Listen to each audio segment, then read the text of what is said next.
저번 영상에 너무 많은 칭찬을 해주셔서 그간 먹었던 욕이 다 디톡스된 느낌입니다. 구독자도 6,000명이 넘었고요. 제 생애 첫 슈퍼땡스까지 받았어요. 정말 너무 감사합니다. 하지만 역시나 악플도 수도 없이 달리긴 했는데요. 그 사이에 이런 글이 있더라고요. 그래도 계엄은 정당화 안 된다는 거. 모든 게 불법 계엄 하나로 정당화된다. 또 할 말이 생겼네요.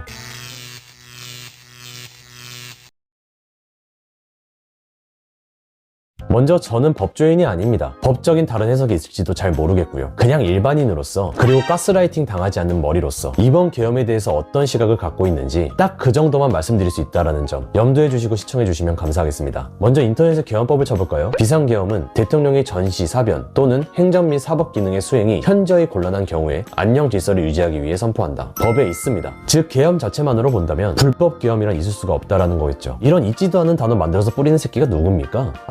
말 안 하셔도 알 것 같아요. 입만 열면 구라인 새끼. 불법 계엄은 없지만 법에 어긋난 계엄은 있을 수 있겠죠. 그래서 위법 계엄이라는 말을 쓰는 것 같은데요. 그럼 위법 사항이 있는지 체크해 봐야죠. 여기 보면 자세히 적혀 있습니다. 계엄을 선포할 때에는 국무회의의 심의를 거쳐야 한다. 그 이유 공고하여야 한다. 국무회의 거쳤고 담화문을 통해서 공고했잖아요. 그럼 위법한 것도 없는 거 아니에요? 뭐 일단 지금까지 밝혀진 행위 자체만으로 본다면 일반인 기준에서 봤을 때 딱히 위법 사항은 없어 보입니다. 나머지 판단은 법원에서 알아서 해주겠죠. 근데 아직 재판이 이루어진 게 없잖아요. 그럼 위법인지 아닌지 모르는 거 아닌가요? 그럼 위법 계엄이라는 말도 현재로선 틀린 말 아닌가요? 이 단어도 저쪽에서 말한 거죠. 입만 열면 구라인 새끼들.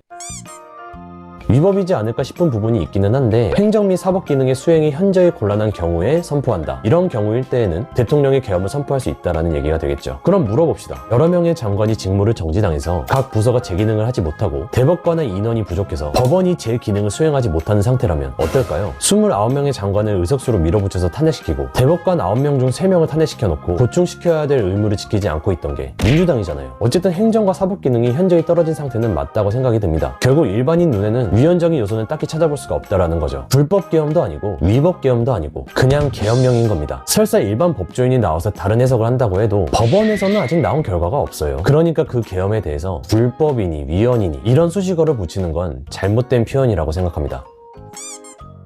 내란죄는 어떨까요? 국헌 문란을 목적으로 폭동하거나 기본적 질서를 공격하는 것을 말한다고 합니다. 계엄과 내란은 목적부터 일치하지가 않아요. 내란은 기본적인 질서를 공격하는 행위지만 계엄은 질서를 바로잡기 위해서 발동하는 거니까요. 폭동은 다수의 사람들이 폭력행위를 일으켜서 사회의 안녕과 질서를 어지럽히는 일이라고 합니다. 다수의 사람들은 맞죠. 군대를 동원했으니까요. 근데 폭력행위가 있었나요? 안기령 기자인가? 그 사람이 군인 총 붙잡고 난리쳐서 이슈화됐기도 했었죠. 꽤 극한적으로 감정이 고조된 상태일 텐데 폭력 사태는 일어나지 않았다는 걸로 알고 있습니다. 어휴, 그 군인 인내심 진짜 존나 칭찬해. 그리고 아직까지도 계엄 당시에 폭력 사태가 있었다는 얘기는 들어본 적이 없고요. 적어도 가스라이팅 당하지 않는 제 시선으로 봤을 땐 내란이라고 부르는 것 또한 옳지 않아 보입니다. 물론 저는 법조인도 아니고 법에 빠삭한 사람도 아니기 때문에 이 이상은 어떤 해석도 할 수가 없지만요. 절대 계엄을 옹호하는 건 아닙니다. 계엄은 꼭 필요한 무기이긴 하지만 남용될 여지가 생길 경우 독재가 일어날 수도 있는 아주 위험한 무기이기도 하니까요. 그래서 계엄은 이미 일어났기 때문에 법적 절차는 꼭 밟아야 한다고 생각합니다. 법적인 문제가 있다면 반드시 책임을 묻고 지나가야겠죠. 그런데 윤석열 대통령이 직접 나서는 만큼 무사기한이 가능하다는 생각은 하고 있습니다. 물론 비열한 세력이 대법원까지 작업을 치지 않는다는 가정하에 말이죠. 대한민국 국민으로서 여러 가지 목소리를 내는 게 당연하다고 생각합니다. 계엄이 싫다고 말할 수도 있고요. 개인의 자유를 억압하는 것이 잘못되었다고 말할 수도 있어요. 하지만 생각해보세요. 만약 중국이나 북한의 암약 부대가 우리나라에 침투해서 공작을 펼치고 있다면 그래도 계엄령을 싫다고 하실 겁니까? 자고 일어났는데 불이 났을 수도 있고요. 지나가는 길에 상해를 입을지도 몰라요. 그 정도로 적국의 간첩이나 용병들이 길거리를 활개치고 있다면 계엄령을 내려서라도 안정을 찾아야겠습니까? 아니면 그래도 계엄령은 안 된다고 생각합니까? 판단은 각자에게 맡기도록 하겠습니다. 하지만 저는요, 지금 그에 준하는 일이 수면 아래서 이미 벌어지고 있다고 생각합니다. 그리고 국민은 충분히 여러 가지 목소리를 낼 수 있지만 민주당, 당신들은 어떠한 목소리를 낼 자격도 없습니다.